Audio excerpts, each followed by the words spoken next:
Thank you. We are waiting. Ram Mogiloji గారిని మాట్లాడవలసిందిగా request చేస్తున్నాం. అందరికీ నమస్కారం. అంటే ఇంకా ఈ స్టేజ్ మీద ఉన్నానంటే చాలా ఎగ్జైట్మెంట్గా ఉంది.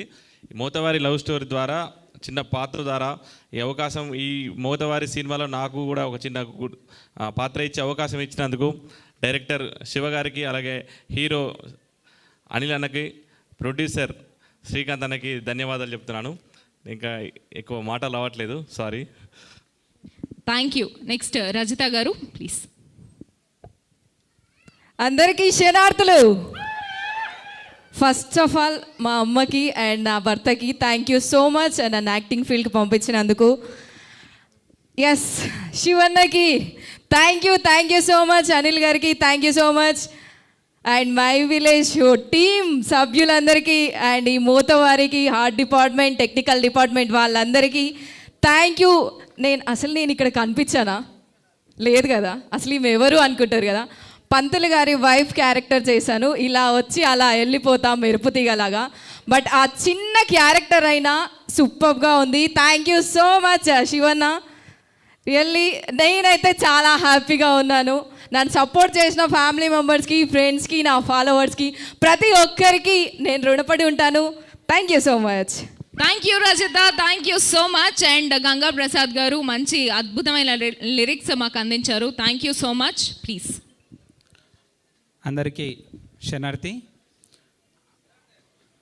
జంగమయ్య జాడ పార్వతమ్మ నీడ అన్నాను. నిజానికి జంగమయ్య జాడ కరీంనగర్ నీడ.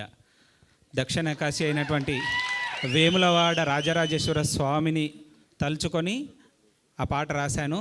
ఇవల్ల ఆ పాటకు వస్తున్నటువంటి ప్రశంసలు మామూలుగా లేవు. ఈ స్థాయిలో నువ్వు పాట రాయగలవా అని నోరెళ్ళ పెడుతున్నారు. అది నా చేత రాయించినటువంటి పరమశివుడికి, శివన్నకి మనసారా ధన్యవాదాలు. నిజానికి మొదటి పాటకి చెక్. నిజానికి మొదటి పాట అనిలన్న మనస్తత్వాన్ని పూర్తిగా ఆవిష్కరించినట్టుగా ఉంటుంది. అనిలన్న ఏమంటారంటే అనిలన్న మనస్తత్వం, అనిలన్న ఎలా ఉంటుంది, ఆ సినిమా క్యారెక్టర్, అనిలన్న క్యారెక్టర్ దాదాపుగా సమానంగా నడుస్తుంటుంది. అలాంటి పాట రాయడానికి శివన్నకి 3 వర్షన్స్ రాస్తే 3వ వర్షన్ ఫైనల్ అయిపోయింది. నిజంగా అనిలన్న ఎంత సహజంగా నటించాడో. చివరిలో 7వ ఎపిసోడ్లో కూడా ఓ పాట ఉంటుంది.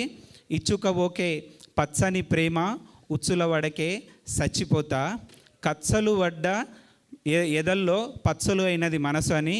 అందులో నీరెళ్ళిపోతే ఏరెండిపోతుందే, నువ్వు వెళ్ళిపోతే గుండె ఆగిపోతుంది. అనిలన్న ఏడ్చినటువంటి విధానము కంట తడి పెట్టిస్తుంది. ఈ పాటలో కూడా రాజన్న యాక్టింగ్ కళ్ళతో, అలాగే మేడం గారు చేసినటువంటి యాక్టింగ్, దాంట్లో ప్రతి సీను ఒక పెయింటింగ్ లాగా తీర్చినటువంటి విధానం డిఓపి గారు కానీ, డైరెక్టర్ గారు కానీ హ్యాట్స్ ఆఫ్ చెప్పాలి. వీటన్నింటికన్నా ముందు పాటల గురించి మాట్లాడాలంటే, పాట బ్యాక్గ్రౌండ్లో జంగమా అని ఎన్నిసార్లు గొంతు వస్తే అన్నిసార్లు కళ్ళల్లో నీళ్ళు వచ్చినాయి. మా చరణన్న కాళ్ళకి పాదాభి వందనాలు. చరణన్న నీ గొంతు విన్నప్పుడల్లా కళ్ళల్లో నుంచి నీళ్ళు తప్ప ఇంకేం వస్తలేదు. తడి గుండెని ఆ కన్నీళ్ళు గడిచి హాయిగా పడుకోవచ్చు. అంత గొప్ప గొంతు మీది, అంత గొప్ప మనస్తత్వం మీది, శివుని మనస్తత్వం మీది. నిజంగా శివుని అండదండ ఈ సినిమాకి ఉన్నాయి కాబట్టి పాటలు ఇంత గొప్పగా వచ్చినాయని నేను భావిస్తున్నాను. ఏమంటారంటే తాతకు దగ్గు నేర్పాలన్నట్టు మై విలేజ్ షో టీం వాళ్ళకి సక్సెస్ని మనం నేర్పాలా? ఇది కొత్త సక్సెసా? వాళ్ళు ఎన్నో చూశారు ప్రపంచ స్థాయి వేదికల మీద. వాళ్ళు మాట్లాడిన సందర్భంలో ఇది కేవలం బిగ్ స్క్రీన్ మీద ఒక మచ్చు తునక మాత్రమే. ఇట్లాంటివి చాలా పెద్ద పెద్ద సక్సెస్లు రావాలని కోరుకుంటున్నాను. ఇందులో పనిచేసినటువంటి అందరికీ, అలాగే ప్రొడక్షన్ హౌస్ మధుర శ్రీధర్ సార్కి, అలాగే శ్రీకాంత్ అన్నకి మనసారా ధన్యవాదాలు తెలియజేసుకుంటున్నాను. Thank you so much. And thank you all of you. So ఒక్కసారి మై విలేజ్ షో